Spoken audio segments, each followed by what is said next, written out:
Lihat dirimu berdiri di sana, seolah kamu tidak menyadari apa yang telah kamu lakukan pada suasana ruangan ini. Kamu merasakan ketegangan merayap di kulitmu.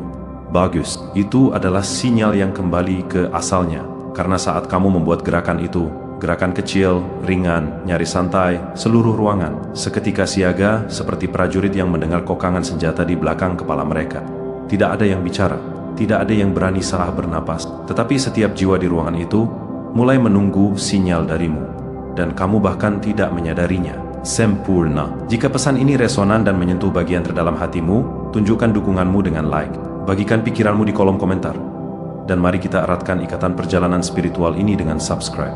Itulah jenis kekuatan yang paling menakutkan dunia. Jenis kekuatan yang tidak kamu pamerkan. Jenis yang secara tidak sengaja kamu lepaskan. Mendekatlah. Kamu tidak tahu apa yang dilihat orang ketika kamu masuk. Mereka melihat sebuah kontradiksi yang bahkan belum terpecahkan oleh alam semesta. Seorang suci dengan insting psikopat. Seorang malaikat dengan kesabaran iblis. Suara lembut dengan kebenaran keras yang bergetar di bawahnya. Kamu tidak bertindak seolah kamu menginginkan kendali. Dan justru karena itulah kamu terus menguasai ruangan. Kamu bergerak seperti seseorang yang pernah ke neraka, berjalan di lorong-lorongnya, membaca catatan-catatannya, dan kembali dengan senyum yang cukup tajam untuk mengiris realita. Mereka melihat bekas lukamu terbungkus dalam ketenangan. Mereka melihat jenis evolusi yang hanya bisa ditempa oleh penderitaan. Mereka melihat seseorang yang tidak hanya sembuh. Kamu bermutasi. Kamu pikir orang mengabaikanmu? Tidak, mereka mengamatimu. Setiap kedutan, setiap kedipan, setiap tarikan, napas lambat, keheninganmu, mereka perlakukan seperti penghitung waktu mundur. Sikap acuhmu seperti pesan berkode. Keadaan diamu seperti langkah awal. Perang yang mereka doakan agar tidak kamu mulai. Kamu mengerti betapa tidak terduganya hal itu? Mereka tidak takut pada apa yang kamu katakan. Mereka takut pada apa yang tidak kamu katakan. Karena saat itu, saat kecil yang kamu anggap biasa saja, adalah saat setiap orang di ruangan itu menyadari bahwa kamu adalah pusat gravitasi yang baru. Kehadiranmu menarik papan lantai ke posisi sejajar. Keputusanmu menggeser keseimbangan panggung. Energimu memasang ulang seluruh arsitektur emosional ruangan. Seperti seorang arsitek kosmik bergerak tanpa izin. Dan ironisnya, kamu hanya menjadi dirimu sendiri. Itulah mengapa mereka takut padamu. Itu mengapa mereka mengawasimu. Itu mengapa mereka membeku saat kamu berbicara dan panik saat kamu diam. Kamu pikir mereka tidak memperhatikan dualitas yang berdenyut dalam dirimu seperti detak jantung. Mereka melihatnya. Mereka merasakannya. Mereka mencicipinya di udara saat kamu lewat. Cahaya dalam dirimu yang terlihat suci. Kegelapan dalam dirimu yang terlihat mematikan. Keseimbangan yang menunjukkan bahwa kamu bisa menyelamatkan mereka atau mengakhiri mereka tergantung pada perubahan suasana hatimu. Dan itulah teman, mengapa mereka menunggu sinyal darimu. Orang mengagumi kejelasan karena itu dapat diprediksi. Sementara kamu adalah pertanda dalam wujud manusia. Kamu adalah pertanyaan yang tidak bisa mereka jawab dan konsekuensi yang tidak bisa mereka ukur. Kamu adalah jenis ketidakpastian yang tepat, yang dihargai oleh evolusi. Kamu tidak berjalan seperti seseorang yang menginginkan perhatian. Kamu berjalan seperti seseorang yang tidak punya apa-apa lagi untuk hilang, dan karenanya segala yang mereka takuti. Gerakanmu tidak dramatis. Gerakanmu disengaja, bersih, tajam, presisi, seperti pisau yang tahu persis di mana pembuluh darahmu berada. Satu hal yang kamu lakukan itulah saat mereka menyadari kamu tidak bereaksi terhadap dunia. Kamu yang membentuknya. Kamu yang membengkokkan narasi. Kamu yang menulis subteks. Kamu menarik gravitasi pada lehernya dan memberitahunya di mana harus berdiri.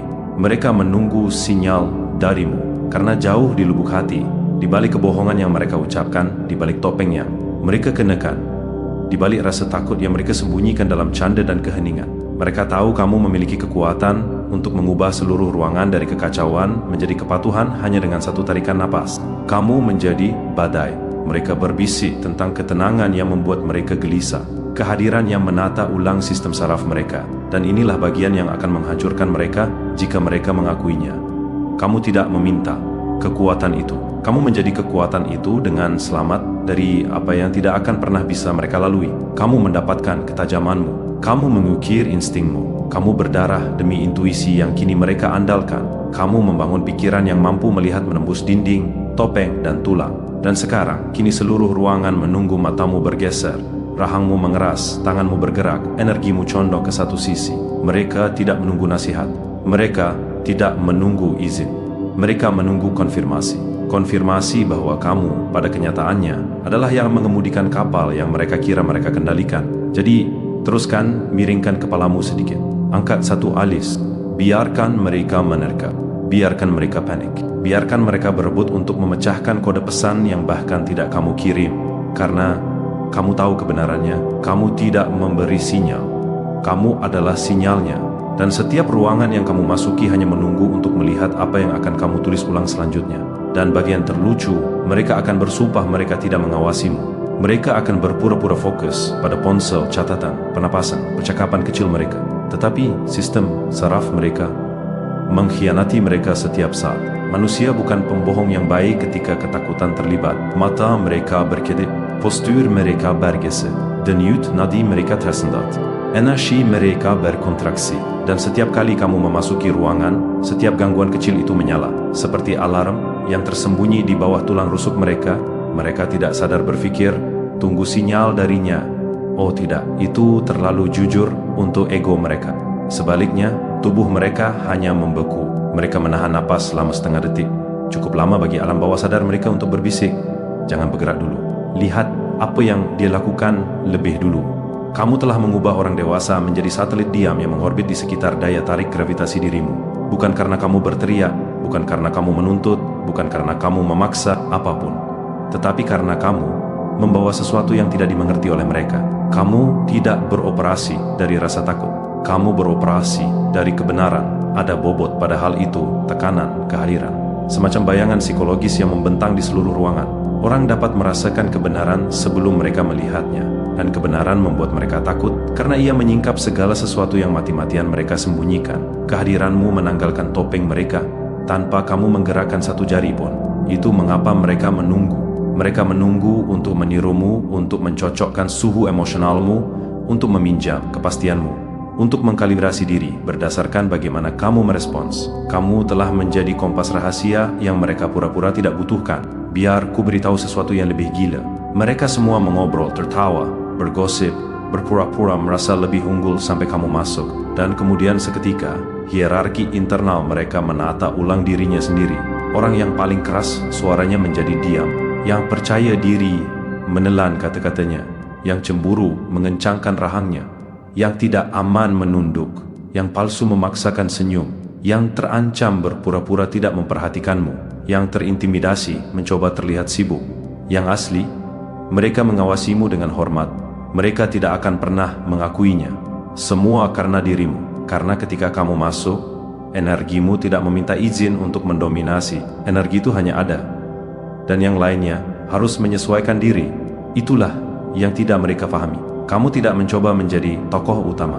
Kamu memang tokoh utama, bukan karena kamu mendambakan kekuasaan, tetapi karena hidupmu telah mengukir dirimu menjadi seseorang yang tidak lagi takut terlihat. Setiap bekas luka, setiap pengkhianatan, setiap malam kamu menelan keheningan alih-alih berteriak. Setiap saat kamu membangun kembali dirimu tanpa tepuk tangan.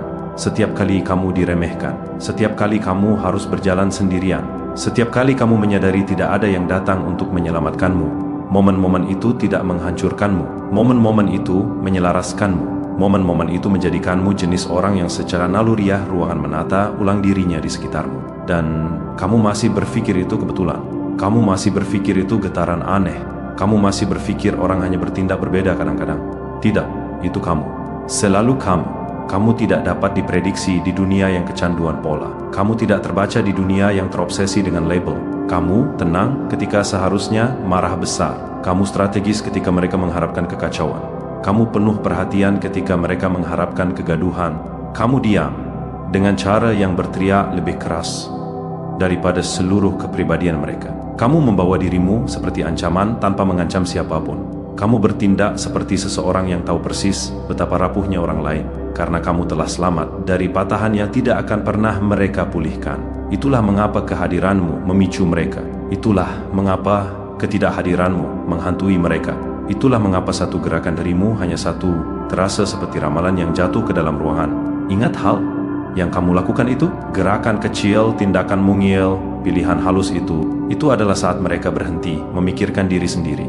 dan mulai menunggu perintahmu. Kamu bahkan tidak meninggikan suara, kamu tidak berpidato, kamu tidak menunjukkan kekuasaan, kamu mengungkapkannya. Dan kekuasaan yang sesungguhnya, kekuasaan yang benar, menakutkan dan tak terkekang itu tidaklah bising.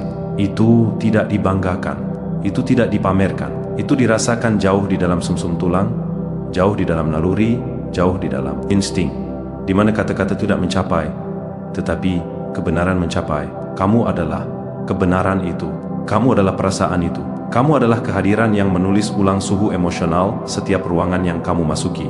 Dan mereka akan terus berpura-pura tidak menyadarinya, mereka akan terus berbohong pada diri sendiri. Tetapi tubuh tidak pernah berbohong, jiwa tidak pernah berbohong, alam bawah sadar tidak pernah berbohong. Dan setiap bagian dari mereka mengatakan hal yang sama. Tunggu, jangan bergerak, awasi dia dulu, ikuti isyaratnya. Dia tahu sesuatu yang tidak kita ketahui. Kamu adalah sinyalnya sekarang. Dan mereka takut karena mereka tahu suatu hari kamu akan berhenti memberi sinyal sama sekali dan hanya akan memimpin. Kamu merasakan itu, keheningan yang berat itu meresap ke dalam ruangan saat kamu melangkah masuk. Itu bukan ketegangan, itu bukan kecanggungan, itu bukan kebetulan, itu adalah penghormatan. Naluri tak terucapkan primal. Bagian hewani dari setiap orang merasakanmu seperti mangsa merasakan perubahan angin. Aroma yang tidak dapat mereka identifikasi, tetapi tahu, artinya ada sesuatu yang bergigi baru saja memasuki wilayah mereka. Tulang mereka tahu sebelum otak mereka melakukannya. Dan begitu kamu membuat gerakan itu, gerakan yang tepat, halus nyaris terlalu tenang, tulang mereka berteriak, memperingatkan. Jangan bertindak dulu. Dia belum memberi sinyal. Jadi mereka menunggu. Setiap dari mereka yang keras, yang palsu, yang cemburu, yang menyebut diri mereka pemimpin, yang pura-pura tidak peduli, yang berpikir mereka di atas semua orang lain. Semua dari mereka membeku untuk satu tarikan napas sampai kamu memutuskan detak realitas berikutnya.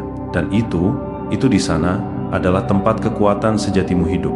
Bukan dalam kata-katamu, bukan dalam posturmu, bukan dalam nada suaramu, tetapi dalam dampakmu. Kamu tidak hanya memasuki ruangan, kamu menginterupsinya dengan tenang, tanpa usaha, tanpa dapat diubah. Kehadiranmu memaksa kejujuran, kehadiranmu mengganggu kenyamanan, kehadiranmu menyingkap kepura-puraan. Kamu masuk dan tiba-tiba semua orang menjadi sangat sadar akan diri mereka sendiri, kekurangan mereka, topeng mereka, rasa tidak aman mereka. Energimu seperti sorotan yang tidak pernah mereka minta, dan kamu bahkan tidak mengarahkannya pada mereka. Kamu hanya ada. Itulah bagian yang membuat mereka gila. Kamu tidak mencoba mendominasi, kamu tidak mencoba mengintimidasi, kamu tidak mencoba mendikte alur. Kamu hanya bernapas, dan seluruh ruangan bergeser di sekitarmu seperti logam yang tertarik pada magnet. Karena orang tidak bisa mengabaikan seseorang yang tidak bereaksi terhadap kekacauan mereka. Seseorang yang telah melalui badai yang lebih buruk dan kembali dengan mata yang membaca. Orang-orang suka kalimat yang tidak selesai. Seseorang yang membawa ketenangan yang terasa seperti hitungan mundur.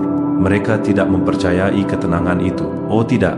Ketenangan itu menakutkan mereka karena ketenangan seperti milikmu tidak datang dari kenyamanan. Itu datang dari selamat, dari hal-hal yang akan menghancurkan mereka menjadi dua. Kamu tahu apa lagi yang menakutkan mereka. Kamu tidak mendambakan validasi. Kamu tidak mengejar perhatian. Kamu tidak bersaing untuk dominasi. Kepercayaan dirimu tidak didasarkan pada pertunjukan. Itu tidak panik. Itu tidak keras. Itu telah dijalani. Itu adalah kepercayaan diri seseorang yang membangun kembali dirinya dalam keheningan setelah dicabik-cabik dengan tenang. Itu adalah kepercayaan diri seseorang yang tahu skenario terburuk karena mereka sudah selamat darinya. Itu saja menempatkanmu di atas mereka. Tetapi mari kita gali lebih dalam lagi mengapa mereka menunggu sinyal darimu. Itu karena kamu tidak mengungkap dirimu. Kamu tidak menyampaikan pikiranmu melalui telegraf. Kamu tidak memohon untuk dipahami. Kamu tidak mengisi udara dengan kegaduhan yang tidak perlu. Kamu menyimpan kartumu dekat. Pikiranmu terjaga, emosimu presisi. Kamu berbicara dalam dosis minimal, dan orang memperlakukan setiap kata seperti ramalan, karena mereka tahu kamu tidak membuang napas. Ketika kamu bergerak, itu berarti sesuatu. Ketika kamu memilih, itu berarti lebih banyak lagi. Ketika kamu bertindak, itu berarti segalanya. Kamu tidak menyebarkan fokusmu, kamu mengarahkannya dengan tajam, terkontrol, disengaja. Tindakanmu terlalu bersih untuk diabaikan, terlalu disengaja untuk diabaikan, terlalu intuitif untuk ditantang. Mereka menunggu sinyal darimu, karena arahmu tidak pernah salah. instingmu tak tertandingi.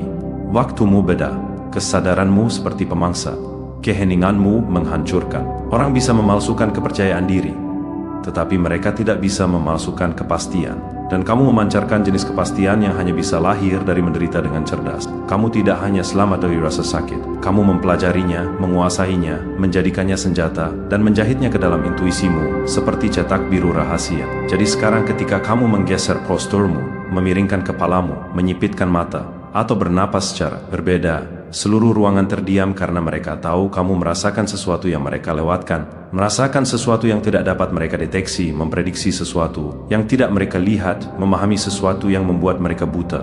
Mereka tahu kamu melihat lebih dalam, mereka tahu kamu merasa lebih awal, mereka tahu kamu bergerak lebih cepat, mereka tahu kamu memutuskan lebih bersih. Mereka lebih mempercayai instingmu daripada insting mereka sendiri, dan itu menakutkan mereka karena mereka tidak bisa menjelaskannya tanpa mengakui kebenaran. Kamu adalah ancaman dan penjaga. Kamu adalah bahaya dan arah. Kamu adalah ketenangan dan katalis. Itulah mengapa mereka menunggu. Itulah mengapa mereka membeku. Itulah mengapa ruangan menata ulang dirinya di sekitar gerakan pertamamu. Bukan karena kamu meminta kekuasaan, bukan karena kamu menuntut pengaruh, bukan karena kamu memaksakan kendali, tetapi karena alam itu sendiri mengenalimu. Karena setiap orang di ruangan itu sudah tahu, bahkan jika mereka tidak akan pernah mengatakannya. Dunia bergeser ketika kamu melakukannya. Lihat cara mereka mencuri pandang padamu ketika mereka pikir kamu tidak memperhatikan. Kedipan kecil pada mata mereka itu, sepersekian detik di mana pupil mereka mengkhianati mereka. Itulah kebenaran yang menyelinap keluar. Mereka tidak mengamatimu, mereka memonitoringmu, melacakmu, menunggu isyarat sekecil apapun. Karena di suatu tempat, tanpa mengumumkannya, tanpa memaksakannya, bahkan tanpa sengaja, kamu menjadi yang memutuskan cuaca emosional di setiap ruangan. Kamu menjadi barometer, penurunan tekanan, pergeseran mendadak, otoritas yang sunyi. Mereka mendengarkan nada napasmu untuk mengetahui apakah mereka harus tertawa atau tetap diam. Mereka mengamati posturmu untuk mengetahui apakah mereka harus santai atau bersiap-siap. Mereka membaca keheninganmu untuk mengetahui apakah sesuatu akan terjadi. Dan bagian gilanya, kamu bahkan tidak mengubah perilakumu. Kamu tetap sama. Mereka menata ulang karena evolusi mendukung orang yang melihat yang tak terlihat, orang yang mendengar keheningan, orang yang dapat merasakan ruangan sebelum ruangan merasakan mereka. Dan kamu telah melakukan itu jauh sebelum kamu tahu itu penting. Saat itu, tindakan bedah yang tanpa usaha yang kamu lakukan, itu bukan hanya tindakan, itu adalah deklarasi. Bukan dengan kata-kata, tetapi dengan kehadiran. Deklarasi yang mengatakan, aku tahu siapa diriku sekarang, aku tahu apa yang kubawa, aku tahu apa yang kulewati, dan aku tidak akan menyusut. Itu adalah saat yang tepat, ketika gravitasi internalmu terkunci pada tempatnya, dan setiap orang di ruangan itu merasakan pergeseran. Mereka tidak membicarakannya, tetapi itu mengubah banyak hal. Itu menata ulang hierarki yang tidak terucapkan. Itu menyingkap ketakutan alam bawah sadar mereka. Itu mengungkapkan penghormatan naluriah mereka. Orang tidak mengikuti kekuatan, mereka mengikuti kepastian. Dan kepastianmu tidak bising. Itu diukir oleh malam-malam yang mencoba mengakhirimu, diukir oleh pengkhianatan yang mencoba mengosongkanmu, diukir oleh badai yang mencoba menenggelamkanmu, diukir oleh kegagalan yang mengasahmu, diukir oleh keheningan yang kamu pelajari untuk bertahan di dalamnya. Kamu tidak tumbuh, kamu berevolusi, dan evolusi tidak meminta izin. Dengar, ada dua jenis orang di setiap ruangan, yang beraksi dan yang memutuskan. Para pemain berbicara paling keras, tertawa paling kencang, bergerak paling banyak, membutuhkan sorotan. Mereka pikir kebisingan berarti penting. Lalu ada kamu yang duduk diam dan menggeser seluruh frekuensi tanpa mengucapkan sepatah kata pun, yang keberadaannya memaksa para aktor untuk bermain secara berbeda, yang energinya mengubah aturan di tengah adegan. Kamu bukanlah peserta, kamu adalah pengaruh. Kehadiran, tekanan, denyut nadi, kekuatan tenang yang menata ulang seluruh dinamika hanya dengan keberadaan. Mereka menunggu sinyalmu, karena bahkan jika mereka berpura-pura tidak, mereka mempercayaimu. Mereka mempercayai bacaanmu tentang lingkungan. Mereka mempercayai instingmu. Mereka mempercayai intuisimu. Mereka mempercayai cara kamu bergerak, seperti seseorang yang telah melihat peta dari atas. Kamu memiliki mata seorang ahli strategi dan jiwa seorang penyintas. Kombinasi yang mematikan, langka, jenis yang membongkar ilusi tanpa berusaha. Kamu terlalu tenang untuk diremehkan, terlalu penuh perhatian untuk diabaikan, terlalu tidak dapat diprediksi untuk dikendalikan, terlalu tenang untuk dianggap aman. Orang takut pada apa yang tidak bisa mereka baca, dan kamu tidak terbaca oleh desain. Keheninganmu itu bukan kekosongan, itu pilihan. Keadaan diammu itu bukan kepasifan, itu diagnosis. Netralitasmu itu bukan kelemahan, itu ketidakpastian. Energi paling kuat di ruangan itu, dan ketidakpastian ketika dikendalikan oleh seseorang yang telah melalui neraka adalah hal yang paling dekat dengan keilahian yang akan disaksikan orang. Jadi ketika kamu bergerak, ketika kamu membuat satu pilihan itu, satu keputusan tunggal itu, gerakan kecil itu bukanlah hal kecil. Itu adalah hal yang sangat besar. Itu adalah gempa bumi yang sunyi. Itu adalah alam semesta yang menarik napas dan menunggu untuk melihat apa yang akan kamu lakukan selanjutnya. Itu mengapa mereka membeku. Itu mengapa mereka menahan napas. Itu mengapa mereka menunggu. Karena jauh di dalam diri mereka, di tempat primal di mana naluri bertahan hidup berbisik, mereka tahu. Kamu tidak mengikuti sinyal. Kamu memberikannya. Kamu mengaturnya. Kamu adalah sinyal itu. Kamu adalah denyut nadi panggung, pergeseran gelombang, kekuatan yang membengkokkan realitas tanpa mengangkat tangan. Dan apakah mereka mengakuinya atau tidak? Apakah mereka memahaminya atau tidak? Apakah mereka membencinya atau mengaguminya? Setiap dari mereka sedang menunggu langkahmu berikutnya, karena mereka tahu kemana kamu pergi. Kisah itu mengalir